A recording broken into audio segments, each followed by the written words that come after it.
নিজের জীবন নিয়ে গল্প লেখার মতো এখনো জীবনের গল্প হয়নি আমার মনে হয়। আসলে আমরা যখন সাকসেস হই এটার পিছনে আসলে কি হয়, আমরা আমাদের কেন রুটকে ভুলে যাই, এবং অনেক বই আসে আমাদের বই মেলাতে, কিন্তু আবার এইসব রাইটার হারায় যায়। বইটা সিনেমা বানালে কিরকম হতে পারে, যত জেনারেশনই আসুক না কেন, যারা বই পড়বে তারা বই পড়বেই, আর যারা ফোন নিয়ে থাকবে তারা ফোন নিয়েই থাকবে। আসলে আমি একজন লেখিকা হিসেবে আসলে বইটা লিখিনি, প্রথম কথা পারি নাই আসলে লিখতে। একজন ফিল্ম ডিরেক্টর হিসেবে আমি চিন্তা করে করে লিখেছি যে আমি একটা লাইন লিখতেছিলাম আর আমি চিন্তা করতেছিলাম এটার লোকেশনটা কোথায় হবে, একটা ক্যারেক্টার চিন্তা করছিলাম এই ক্যারেক্টারটা আসলে কে হতে পারে। সম্পূর্ণ বইটা নিয়ে যখন আমি শেষ করলাম তখন আমি চিন্তা করলাম যে আমার এই বইটা যদি আমি সিনেমা বানাই তাহলে আসলে এটার বাজেট কিরকম হবে। সো ব্যাপারগুলো হচ্ছে এরকম ভাবে হয়ে গেছে।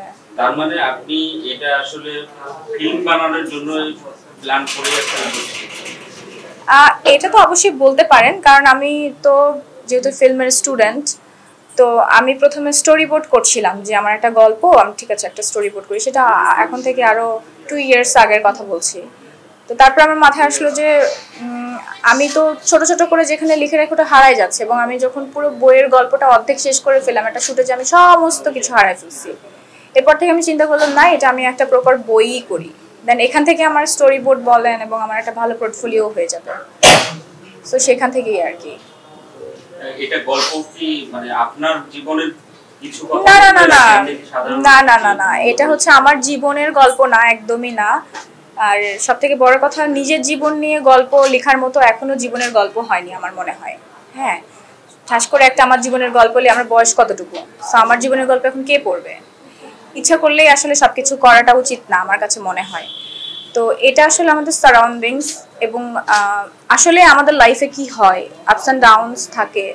আসলে আমরা যখন সাকসেস হই এটার পিছনে আসলে কি হয়, আমরা আমাদের কেন রুটকে ভুলে যাই, এবং সেটার পরে আসলে আমাদের ন্যাচার রিভেঞ্জ বলে যে একটা ব্যাপার আছে, এটা হয় কেন হয়, এই সমস্ত কিছুর আসলে উত্তরটাই আমার মনে হয় এই বইটাতে আমি জানি না কতটুকু দিতে পেরেছি বা লিখতে পেরেছি, এটা তো অবশ্যই আমার যারা পড়বে, যারা পাঠক তারা বলবে।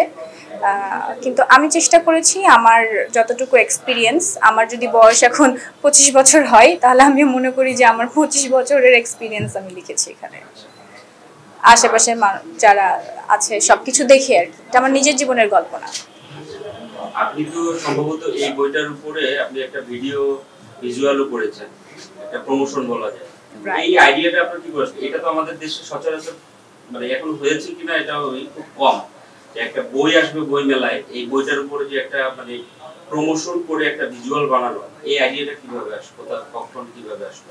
ওই যে একজন জিজ্ঞেস করছিল আপনাদের মধ্যে যে আচ্ছা আপু অনেক বই আসে আমাদের বই মেলাতে, কিন্তু আবার এইসব রাইটার হারায় যায়। তো আমার কাছে মনে হয়েছে যে হারাই যায় তখনই যখন তারা একটা বই নিয়ে এসছে, হ্যাঁ ইচ্ছা হলো লিখলাম, চলে গেলাম, না লিখলাম, ব্যাপারটা এরকম।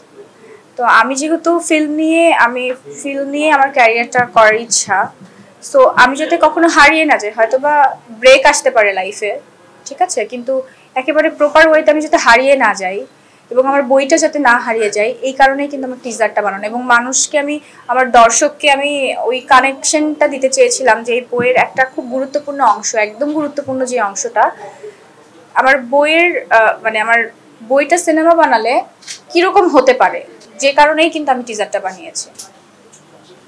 তাহলে আমরা এই বইটির উপরে খুব শীঘ্রই সিনেমাও পাবো আশা করতে পারি। আমি আসলে এটা জানি না, কিন্তু এটার আমার ইচ্ছা আছে অনেক। আমি আসলে ভবিষ্যতের কথা বলতে পারবো না, কিন্তু এটা আমার ইচ্ছা থাকে না। হ্যাঁ, আপনার ইচ্ছা তো আছে? ইচ্ছা আছে, কিন্তু আমি জানি না এটা হবে কিনা। এই জেনারেশন আসলে বই পড়ে কিনা, মানে আপনি তো বই একটা লিখছেন, এই জেনারেশনের কাছে বইটা পড়তে কিনা বা তারা পড়ে কিনা, এটা কি? অবশ্যই এই জেনারেশন বই পড়ে, আমি মনে করি। যেরকম যারা আসলে বই পড়ে তারা সব, যত জেনারেশনই আসুক না কেন, যারা বই পড়বে তারা বই পড়বেই, আর যারা ফোন নিয়ে থাকবে তারা ফোন নিয়েই থাকবে। এখনকার কিডস যারা আছে এবং যারা আমরা ফোনের সাথে, কিন্তু আমিও কিন্তু খুব একটা বেশি ফোনের মধ্যে থাকি ব্যাপারটা এরকম না, বাট আমার কাজই কিন্তু সব ওই রকম ভাবে সোশ্যাল মিডিয়াতে। বাট আমি এখন আমার মনে হয় যে আমি অনেক বেশি অ্যানালগ ওই জিনিসটা ফলো করি, যে হাতে লিখি, আমার সবকিছু আমি হাতে লেখার চেষ্টা করি।